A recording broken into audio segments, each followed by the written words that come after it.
Good morning and welcome to Girl Dad Podcast. We are at Valderrama, the most beautiful golf course in the world in Spain. I haven't been to many golf courses, but this is definitely the most beautiful one in the world. I'm not even kidding. It's unbelievable here. Yes, Valderrama is a legendary golf course known for how difficult it is. The winds blow, the trees overhang the fairways. And the winds have been blowing. And we're here with Live Golf in Spain together. Father, daughter, Woo! girl dads together. And we're having fun. We're having so much fun. We've been here for a week. We came out a little early just to be here, and it has been amazing. Like, literally amazing. We're here with us two, my mom, my sister Eliza, and both sides of grandparents. Yeah, His mom. And your cousin Kenzie. Yeah, and Kenzie. And it's been amazing. It's been so much fun. We leave tomorrow morning, and I'm actually really sad about leaving. Some of us leave. Let's head back to work. I am going to the Open in Northern Ireland. Should be amazing. Unbelievable. I didn't even know what the Open was till a couple of days ago. It sounds awesome. And then off to, one of the four majors. Oh. Amazing. The most historic major, actually. And then we're off to JCB in the Midlands in the UK. Yeah, so And then to wrap up our European experience here at Lift. So great summer season so far. Yeah, great summer season. And right now, who's in the lead? Taylor Gooch. Taylor Gooch is in the lead. He's got Love a it. four-stroke lead over the incredible Dustin Johnson. What a great round. 7 under round yesterday. Wow, they were both pretty low starting yesterday. Not low, but like they've really worked their way up. They both had a heck of a round. Good for them. That's amazing. I feel like this is the first time that I'm really I know the teams, I know the players. That's great. I'm really golf. I learned something awesome last night. That's great. And you're going for a massage this morning. I'll be going to work. And we'll see you over at the course. I'm not going to say how many massages I've gotten this week, but let's just say I needed this relaxingness in the midst of the chaos. I love 20-somethings that are overstressed and overworked. It's my favorite. That is crazy. My favorite topic. You know what? That's actually funny you say that because Mom sent me a reel yesterday on Instagram, and it's really good, and it's Mel Robbins. If you don't know Mel Robbins, go listen to her. After you listen to our podcast, go listen to Mel's podcast. It's amazing. And the reel talked about how people are so hard on 20-somethings. I can't wait for this. Wait, no, seriously, it's good. Sent me I'll show you later. People are so hard on them. And the world is so different today than it was 5 years ago. You know what? I'm just going to show you keep later. going. No, I want to hear this. It just talks about how the world is a lot harder today on 20-somethings than it was obviously 30 years ago, but 20 years ago and 5 years ago. People, us 20-somethings are growing up in a recession right now where the job market is craziness. Remote work is a whole new aspect of life that's never been a thing that a lot of people are just trying to manage and figure out that with also marriage rates and birth rates being pushed back to later years. It was very interesting. I'll show you. Okay. But it was good. Mel Robbins is a genius. She is a genius. Yeah. But we should pamper the 20-somethings some more. We should give them all a ribbon. Tell them they're all doing wonderful. Yeah, you know what? I think that'd be really nice. Of course. I think that'd be really nice. And I think that some we're all winners. Okay, so we also, coming off of this week before we came to Spain, we had a family reunion. We did. Last week, we hosted. Yeah, 28 people. When you say we, it's really me and Mom. Actually, it was Mom. It was Mom. Mom really did it all. Mom hosted. You helped host. Because you were there. And I was there. And I didn't get to sleep in my bed, but it's fine. Yeah. But no, it was really fun. It was chaotic. I don't think either of us have been alone in 20 something days. Yeah. So that is the one thing I'm looking forward to is getting home. Sorry. That's why I should love the plane ride though. Yeah. Plane rides for me are so, people say, oh, it's so hard to travel. I'm like, it's hard to travel. Yeah. No, I get on the plane, no one can find me. Yeah. I'm peace and quiet. I think, Airplane mode. I read, Yes. I write, I catch up. I totally sleep. agree. Yeah, airplanes are wonderful for that. Yeah, I totally agree. This is some great subtle foreshadowing for what we're going to talk about later.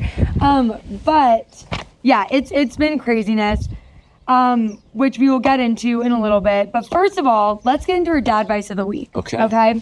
Our question this week is, how can I be taken more seriously by older people and gain more respect in the workplace, just out? Yeah. I want to say you can act more mature, but I'm not going to. I'm actually going to give you some counsel I learned from my dad several years ago. This wasn't even my question. That's why it makes it so funny. So I remember when I was young, I had an earring. Yeah, of had course. kind of like a Of course.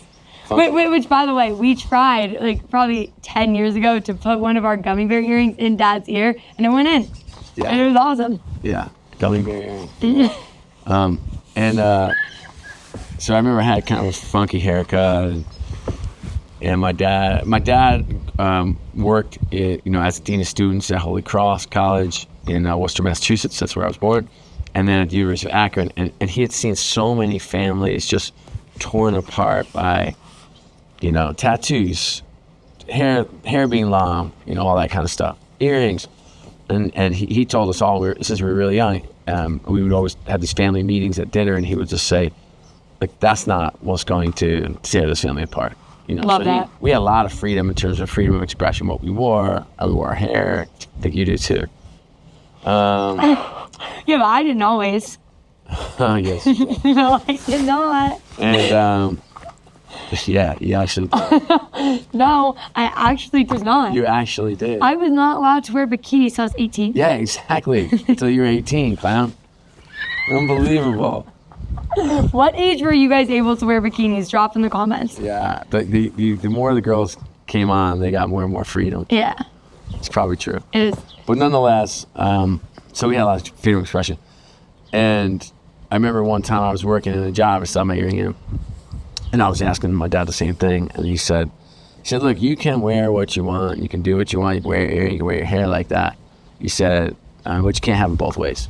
Because when people look at you, they're going to see something. And he said that doesn't have to do with you, it has to do with them, but their perception is going to be something very different from yours. Right. Because they might not have grown up in a house like this. They might not have the freedoms you have. They might not appreciate your eccentric look. You're so rude. No, it's not rude. It's loving. No, but I think that's one part. That makes sense. If you want a bit more, and that's not saying you have to do that, but if that's something you're looking for, that's one thing I might think about and consider. Do you think that has shifted with time? Like even something such as like tattoos, and obviously I'm in an industry of like social and creative that doesn't matter. Yeah. But like, do you think that in even more professional settings, like that is shifted? Like tattoos matter less, earring stacks matter absolutely, less. but a neck tattoo might not. Okay. All right. So I think tattoos are part of culture and part of life. And yes, I agree that there's definitely a shift in tattoos. But a neck tattoo or face tattoo people might say like, yeah. And fair or not, that's what I think. One thing is, can you manage perception in terms of how you look and how you dress? And the second thing is, hopefully, just be comfortable who you are, be comfortable with what you are, and be confident in who you are. I think the big separator and differentiator in 20-somethings is you're growing up as digital natives. You are so far advanced from your bosses and your bosses' bosses and your bosses' bosses' bosses. Right. And so you provide such an interesting perspective, not only on the work and the impact and influence of AI in your work, but also how you can get work done quicker. And your comfort in working from home. The side hustles. Every 27 has a side hustle. Yeah, it's true. And so the world is changing and shifting and different. But would I be waving a side hustle flag in front of my boss? Probably not. Totally. And so there are a whole host of things I would do if acceptance, or more respect is something you're looking for, then there is some increased effort in playing the role of a bit of an older person. Yeah, for sure. No, I think that totally makes sense. Thank you. Let's talk about the firework extravaganza we had at the family reunion. Can we? So on a previous episode, are we allowed to? Yes. On the previous episode, we mentioned the amazing Dave Ware. We unfortunately foreshadowed this negatively. This was bad foreshadowing. Our manifesting is too strong. Right. I think that all the time. Yeah, I hadn't processed how intense the manifesting was.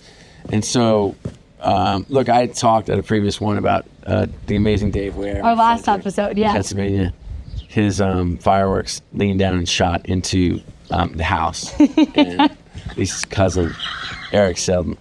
So for this episode, I will tell But you. Eric got out of the way. He did. Not so much in this one. So anyway, I went yard. I got so many fireworks. And in Pennsylvania, you know, they're legal in Pennsylvania. Dad came home with a car filled, no exaggeration, a car filled with fireworks. Yeah, so an estimated... And they're not little, like, sparklers. No, Like, these are real fireworks. So an estimated 45 minutes to an hour show. yes. Then we had a huge speaker. Speaker was iconic. You put together a playlist, American Baller playlist. music, like, we're coming to America. We had all that music playing. Born in the USA, all that stuff. Yeah, it was okay? great. I was killing it. It was great. Big speaker, they're going. We had, like, Dave, because he has, like, the professional little setup, homemade professional setup. We had those canisters that shoot the mortars off. Yes, Amazing. we'll drop a picture right here. Yeah, amazing. And so we had Henry and Jason and Christian and Eliza, our Eliza, and me were of the 5 stations. We were the lighters. Yeah, love it. And it's pretty intense back there. Like, you light one off and you run away. There's someone else fire in the hole and you run away. And everybody scurries because it's pretty intense. And back there. obviously fireworks are unpredictable. Yeah, well, you know. So Jason Ware, Dave's son, somehow had one in his hand. It was supposed to be one that you were supposed to light off from your hand. Like, Was it? I think it was. So he lit it off in his hand, Mm-hmm. and the heat was so strong that he just dropped it. And it shot into the crowd. You guys were only 50 feet away. Now, we couldn't see any We of this. had a 30-plus person crowd. Yeah. And it shot in, and all hell broke loose. Let's call it what it is. But we're just gonna say it was maybe the worst night in Reynolds history, but we survived. We got past it. Everyone is okay. And I wanted to be more empathetic. No, I wanted to be. But it was craziness. there was a lot of drama. We got There's a through lot it. of drama. You know, families. But amazingly, I call this the miracle of Independence Day. They woke up and everybody was fine. Everyone was like, it is a miracle. Were they a little shaken up? It's Sure. a miracle. Everyone was shaken up. It was scary. It is a very scary thing. Yeah. With little kids there, like, it was Yeah. scary. If a firework hits you and wrecks your jacket, or you have a headband and hits you in the head, that's got to be scary. Absolutely. You know? I got a little burn on top of my And head. you're okay. I'm okay. Okay. I'm okay. But it was Lisa has since, the amazing Lisa has banned fireworks forever. Fireworks are no longer welcome in the O'Neill household, but just wait until New Year's, because there's no way we're not doing another show. It wasn't great. It wasn't my finest hour. It wasn't good. And because we couldn't see it, we kept shooting on fireworks. They had no. So the firework situation happened approximately 2 minutes into the fireworks. Yeah. I think it was the third firework that you Yeah. guys set off. And everyone went inside after that. Not everyone. Except for like 10 of us. And your grandma, she stayed out Yes, there. she did. They had no idea that there was anything. So they come over after 45 minutes in and they're like, where is everyone? And we're like, oh. It was a great show. It was a nice fireworks. I think you also, the other low light from that experience was you kind of set me up to fail on the TikTok video. Wait, what do you mean? Yeah, I'm getting like texts from my friends like, hey, is this you? Greta? Okay, no. No, This is total what it was. setup. This is what it was. It was not a setup. I did not try and say you. Let's be careful how we describe this. You're right. Great note. We were making burgers on. We were making burgers. Okay, Dad was making burgers So we were on. grilling, me, Uncle Jake, Yes, it was like 2 days before the 4th, Yeah. I think. And Isaac, Steve. Yes. And my TikTok followers love Listen, the when Phillies. we're making burgers and dogs and sausage, we're cooking for 30. So, Oh, yeah. So Oh, yeah. everybody else is in the pool. Yeah. You know, fanning themselves, putting on suntan lotion, listening to music, and we're sweating in front of the grill. Yeah. So Some of you us come are over emotional support. And you say, hey, I have an idea. Here's a Phillies spatula. I'm like, oh, that sounds great. Okay, did you know that when they're those like little cooker thingies that have the cutouts, Spatula, yeah. spatulas, they're to imprint in the burgers. Okay, so obviously we have to make Phillies burgers, right? So Dad starts pressing down, and it's really cool. It makes the burgers have a Phillies P on them, like the logo P. Right. It's very cool. Now on TikTok, some of the fans interpreted that logo to be something else. It wasn't great. It very quickly got 1 million views, and thank goodness that he has a good sense of humor. And I became TikTok famous for all the wrong reasons. One more time, the foil in another video. No, and once we realized it was bad was when other accounts started posting it and sending it to him, and we were like, oh. We're not going to go into any more detail, but you can definitely check it out on my TikTok. No bueno. But I always feel like now, like when something happens in a house and your kid just like puts their phone up, like you slip and fall and all of a sudden the kid's phone's up. That's something that mom and dad get so mad at us about. It's because we just take pictures. It's our generation. Like and video. They say something. I'll be like lying funny. on the ground. My mom was like, how about helping me up before filming and looking at a video? Because sometimes the moment's just too good. You can't pass up on it. It's too good. Okay. Really quick, we're gonna talk about our golf lesson of the week. Okay. This was maybe the most craziest part of my entire week here in Spain, was learning this new piece of information. Okay. Last night at dinner, I learned about pin placement. Okay.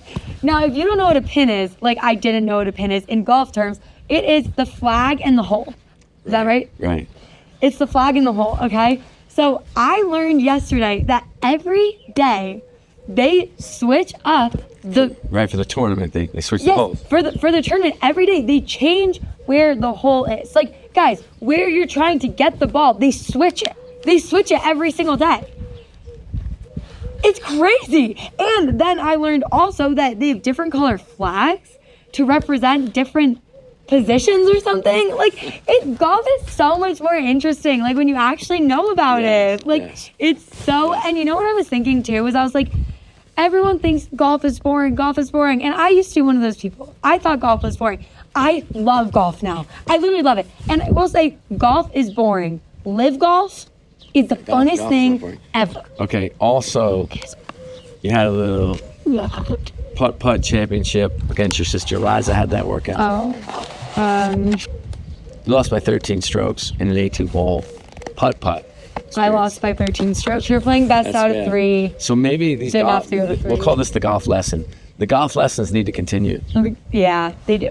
They really, no, I need to improve. And honestly, this week I was feeling so motivated. I asked him last night when we can go to the driving range. Like, I just want to like hit the balls. Like, it's so fun. I just want to, no, you know what I really want to do is play on a real golf course. Okay, we'll do that. We'll make that happen. Okay, when you get back? Yeah, the round will be 9 hours long.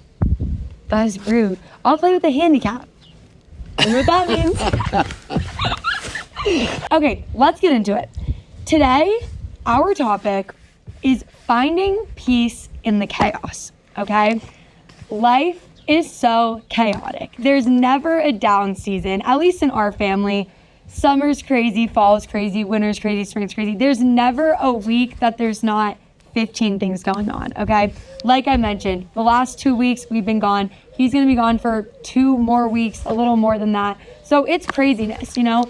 So I wanted us to talk a little about how you can find peace in that craziness. You know, this doesn't mean you don't love the energy and the chaos and the fun and the things happening, because I love it. I mean, I feel it. I know you do too. Absolutely. And I love being busy. I love the energy. I love the kinetic, like, force field you find around like things that are just happening and moving. Totally agree. I joke with my friends that my routine is lack of a routine, because like the most consistent thing in my life is inconsistency. You know, for whether that's good or bad, that's just what it is. And I think I've always been that way. Like the last couple of years living in New York, I was gone almost every single weekend, just traveling.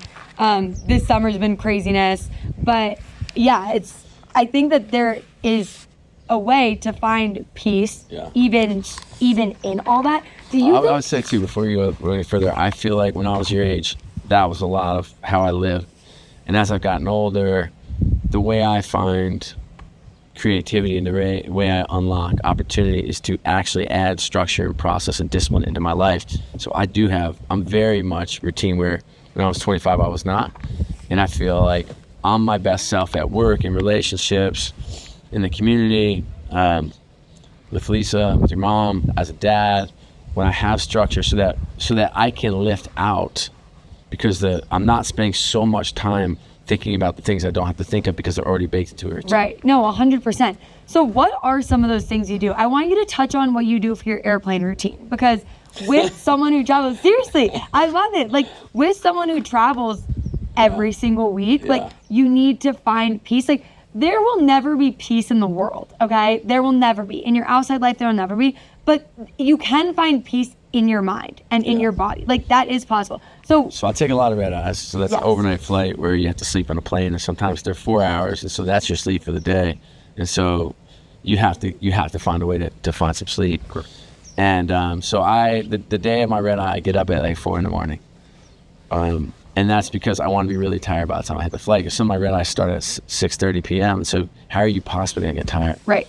And then I wear really comfortable clothes. So I wear sweats and a hoodie. I wear a couple layers with a hood. I have a sleep mask, which I know is ridiculous. And one time, it's so cute. One time I brought Kira has a sleep mask with the eyes. It's only like a flight. And my friend was on the flight, and he literally walks on. He says, "You've got to be kidding me," because I had like pretty eyes. Anyway, with the eyelashes and the little antlers. So I always bring my own eye mask because they're much more comfortable than the ones on the plane. Yeah. I only drink water 2 hours, 3 hours leading up. And I never eat the food on the plane. You never get plain snacks? Never. You brush your teeth before you get on the plane? Because that's my routine at home. Yeah. So I'm trying to replicate what my routine is. And then I let when you're taking off, that's when I lean back. I let the momentum, and I usually can go down pretty quickly. Yeah, that's amazing. Do you take anything still to fall asleep? I knew you used to drink the sleep water. Yeah, that dream water. The dream water. Yeah, I don't do that anymore. Sleep pretty naturally. That's awesome. But regardless of what, on a plane, you can also think about that at home. It's like, what is that routine? Some people use the white noise. Some people use waves crashing. Yeah. I just prefer, if I can do it, I can't remember what that drug is you take that puts you right to sleep. But Melatonin. No, a real drug. And I took it, and it put me right out, and it was a great sleep. And I was like, yeah, I can't do this. Because I got addicted to it. Yeah. And so I was, at that point, I thought, okay, I've got to find a way. Right. And at home, I'm a really sound sleeper at home. Yeah. But I go through my routine. So I think routine's important for that stuff. Yeah, I love that. I think that also, that is making me think just how, you said earlier that you find, peaceful time when you're on the plane. And kind of like I said too, there's never going to be peace in the outside, so you need to find peace on the inside. You can schedule your peace. Yeah. And that's something that I'm trying to do. Right. I'm really trying to start next week. When I get back, I'm not trying to be like, next week, but schedule your peace. I'm going to start waking up an hour earlier and doing an hour of work on podcast stuff. That's what I was saying, because I need that time. Once 8 a.m. hits, my day's shot, it's work. And then after, I'm either getting dinner or working out, whatever the stuff is. And there are different pieces though, right? For sure. You can find escapism. For me, when I'm on the Peloton and I'm going like crazy and I watch a movie, that's escapism. That's not peace. Totally agree. Or here in the workout room, same That's thing. a great note. And then when I go swim though, in the summer I swim, and then I'll sit on the stairs for 10 minutes, only 10 minutes. I just listen to the birds chirp. It's just peaceful time. It's baked in peaceful time. Yes. And it doesn't mean my life's gonna fall apart if I don't have it. It just means that if I do it, my day's better. For sure. I feel like there are sometimes that I'm I was feeling it a little bit last night, where I was just oh my gosh, I have not been able to just sit and think for far too long. It's been over a week since I feel like I've been able to just sit and think alone. Do you think that people, is it possible to thrive in the chaos? It's possible to thrive, but not without peace. I mean, think of when you have, I don't know if this happens to you, but my best ideas are before I go to bed. Yes, always. Right, because you're chilled. Yep. So your mind's allowed to not process everything and actually think through the stuff you've put into your subconscious. Whoa, I feel like you just enlightened me. That's so true. Think about shower, same thing. You ever have ideas pop in the shower? Right. Because you have nice warm water, you're relaxed, And so how can you recreate, once you recreate those, the big companies, the early tech companies like Google and Facebook and all this, they always had chill rooms think rooms, sleep pods. They had those. Right. They unlock creativity. It's good for employees, of course, too. Right. They unlock opportunity and creativity. Wow. I love that. How do you create those in your life? Right. Yeah, I love that. I love that. I love that. What do you feel like your current chaos level's at on a scale of 1 to 10? Consistently 10? You know, with the family being here, the chaos for me is ramped up quite a bit because I settled into a nice routine on the road. Our events have their own amount of chaos, but different. Like golf is a bit longer pace. You know? Yeah. It's a little bit of a slower pace, but it, you know, any event will bring its fair level of intensity. And then with this gaggle of people here, I've got to figure out like how can I be attentive and yet still be effective in what I'm here to do. Totally. And that's always a struggle. But my chaos level is relatively low. Like I'm like now almost 7 months into this job. Holy crap. Yeah. The first 6 months of any new opportunity. You go to a new college, it's gonna be intense. You go to a new school. Yes. You go take a new job. You know, even moving, you move your house, you know, you get married, all these like life experiences you have, that's when there's like ramped up and amped up intensity. And then there's the stuff that's the episodic stuff, you know. Yes. You're having trouble with your boss, you're having trouble in a relationship, all that stuff that's episodic. And then there's the stuff we bring on ourselves. Uh-huh. And that's probably the most destructive. And so, you know, for me, again, it's structure, process, discipline, allow myself time to decompress, allow myself time to think, to plan, to be creative, and then find a routine that brings me that sort of solace. I love that. I love that. What would you say to someone who feels like everything is out of control right now? A couple things. One, I'd say if you're feeling like your life's out of control, I'd say you're in control. That's the first thing I would say. Second thing, you probably understand where that's coming from, because sometimes there are a lot of little things, sometimes it's one thing, one big thing, but really understand the source of that feeling. And then 3, move to action. Like have a plan, create some structure, find some peace, get yourself out of bad or toxic situations or relationships, and start to understand and recognize that you are the source in many ways, in control, and can dictate the peace that you find in your life. I love that. I love that. I love that. What just happened is that I forgot to bring my camera here to Spain, and I was very, very mad at myself because I had big plans, and I had my baby camera that I love so much, and I just realized that it had just turned off while we were filming. I'm so mad now. This is a good test. I'm so mad. This is a live test. It is a live test. It's like in the past, you cannot change what just happened. No. Okay?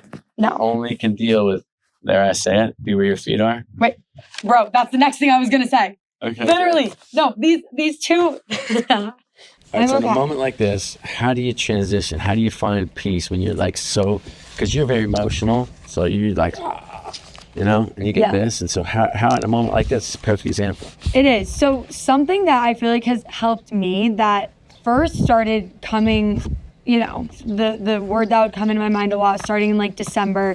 One of my best friends, Julia Tunick, actually first is the one that like said this to me, is surrender. Okay. I just got surrender tattooed right on my arm.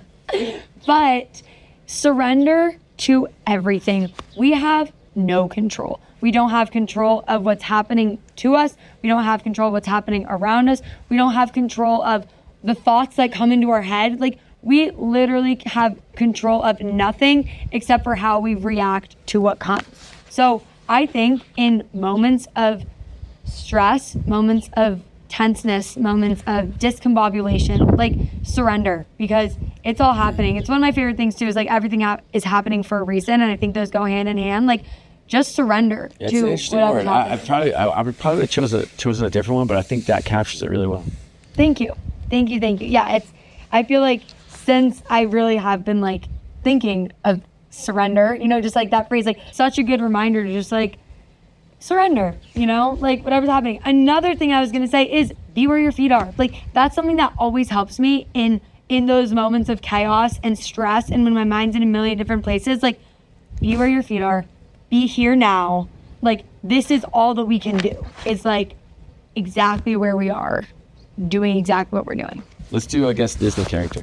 Okay, can I go? Yeah. Okay, because Mom and Eliza told me that I should do this last night because it's Eliza's favorite princess. We're talking about her. Wicked. Yes, let's go. Okay, is it a princess? Oh. Is it a princess? No, sorry. No. No, Is it you just go. I'll do it another way. No. I can't believe it. No, is it a princess?